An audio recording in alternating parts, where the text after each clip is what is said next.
Good morning everyone. So happy third Sunday of March. So mga igsuon, sa dili pa kami magsugod kay 9 o'clock man kami magsugod sa ako nang giingon ang among pagsimba. So karon is naapata sa 8 o'clock. So mga igsuon, 1 hour pa. So dili ako magsayang sa akong oras. So mag-share ako pulong sa inyo mga igsuon. So ang pangutana nako mga igsuon, unsa man kasagaran mahitabo sa mga matuod nga Kristiyano mga igsuon. Diba ang kasagaran mahitabo is number 1 mga igsuon, mag-antos.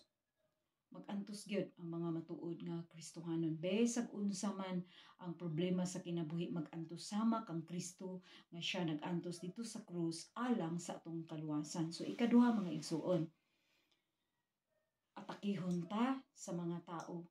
So ang moatake nato mga igsuon kauban sa church or kaugalingon niya sa sulod sa tong balay or sa atong mga parente or silingan or bisan kinsa kana ang mga igsuon moatake kanato.